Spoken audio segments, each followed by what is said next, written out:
Justin Bieber has sold a share of the rights to his music to Hipgnosis Songs Capital for a reported $200 million. The firm now owns the pop star's stake in some of the biggest hits of recent years, including Baby and Sorry. Bieber, one of the best-selling artists of the 21st century, joins a growing group of artists who have cashed out on their catalogs.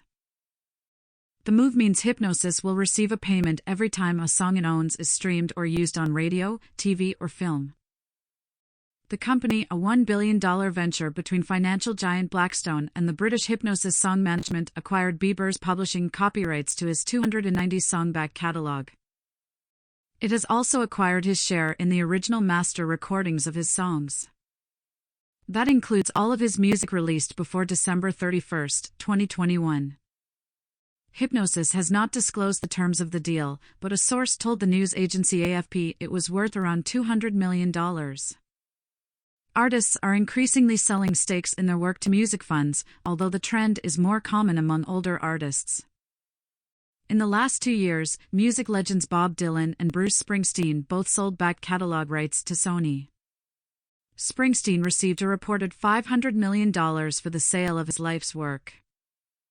Up-and-coming artists may now be watching Justin Bieber's pension plans as closely as they do announcements for his new music. Bieber had a choice: continue to reap the rewards every single time one of his hits gets played, or cash in now and sell the rights in a lump sum. Bieber's bet is he's better off with the latter. It's a move often made by singers much older than him. Hipgnosis Songs Capital is a separate entity to the Hipgnosis Songs Fund, which has also been building up a catalog of classic hits and inviting big institutional investors to share in the proceeds. The fund floated on the London Stock Exchange in 2018, while Hipgnosis Songs Capital is a private company.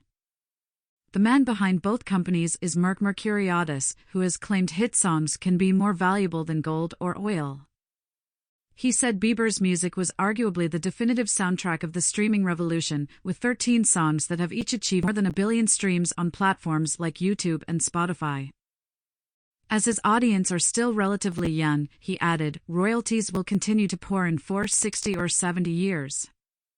The beautiful thing about music is that when these songs become hits, they become part of the fabric of our lives and they live on forever, Mercuriadis told BBC Radio 4's Today program. However, his fund's share price has fallen by more than 27% since this time last year, as investor interest has waned. In December, Mercuriadis called the share price situation a disappointment, but said he believed in the company's long-term profitability. In the wider music market, people continue to listen to and pay for music irrespective of today's cost of living challenges, with annual audio streams in the U.S. passing the 1 trillion mark for the first time, he said. These are all exciting indicators for the further growth that we will experience as income flows through the collection process into Hipgnosis. The company's share price rose by 1.6% after the Justin Bieber deal was announced, even though it is not involved in that purchase.